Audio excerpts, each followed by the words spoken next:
Halo saudara, apa kabar? Jangan copot masker saudara sembarangan, hati-hati berbahaya, bisa kena COVID.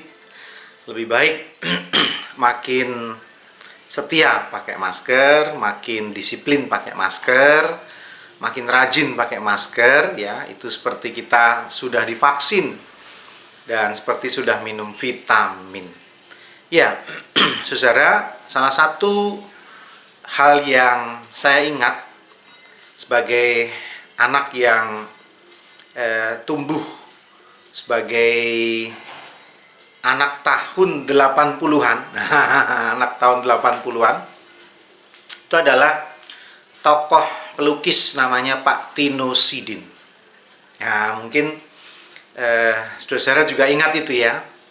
Nah, Pak Tino Sidin itu sering sekali mengatakan pada karya lukisan anak-anak yang dikirimkan, waktu itu hanya ada TVRI ya, dia mengatakan bagus ya, bagus ya, padahal padahal kadang-kadang lukisannya nggak karu-karuan gitu ya, tapi dia ingin mengapresiasi sebuah karya dari anak-anak itu sesuai kemampuan anak-anak itu.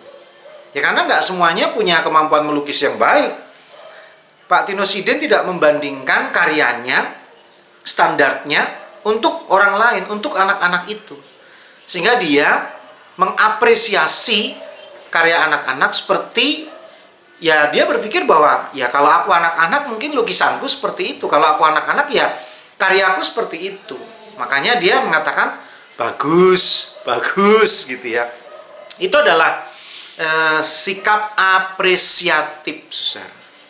Apresiatif. Hari-hari ini makin jarang orang itu mampu mengapresiasi orang lain. Ya, pengennya mengatakan dia jelek, dia nggak benar, dia ini, dia itu. Aduh, ya saudara ya.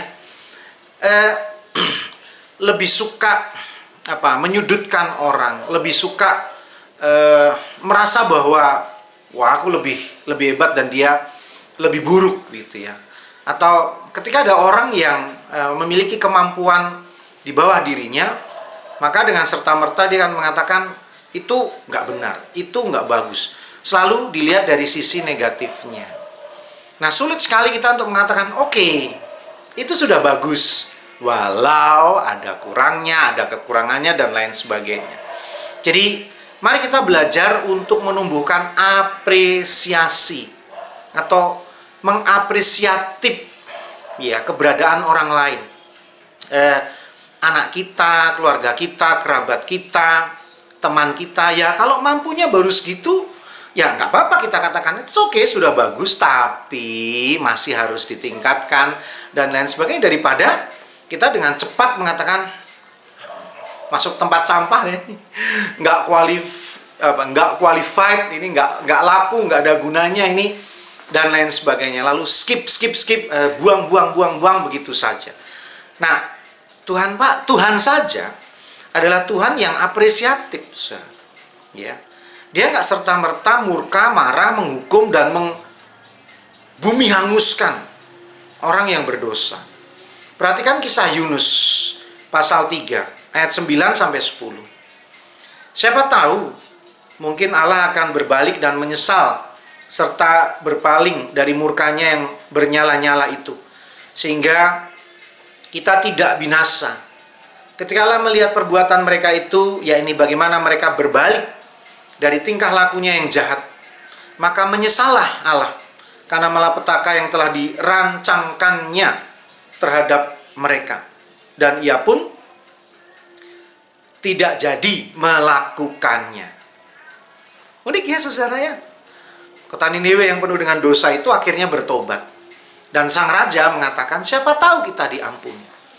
Ya, kita pernah berbuat salah, kita pernah nggak benar, kita pernah melawan Tuhan dan seterusnya. Tapi Tuhan punya apresiatif terhadap usaha orang Niniwe, Raja Niniwe. Dan betul, Tuhan memberi kesempatan. Sekali lagi, Tuhan mengapresiasi bangsa Niniwe yang jahat itu, yang berdosa itu, dengan kebaikannya, sehingga mereka diberi kesempatan. Siapa tahu mereka memang bisa berbenah dan menjadi lebih baik. Tuhan saja bisa mengapresiasi umatnya yang berdosa. Seharusnya kita juga bisa. Mari kita berusaha untuk mengapresiasi seluruh kemampuan orang-orang di sekitar kita. Walau itu sesuatu yang kurang, tapi kita dorong mereka untuk menjadi lebih baik. Masih bersama dengan saya, Pendeta Yudi, dalam Renungan Mas. Esok masih ada solusi.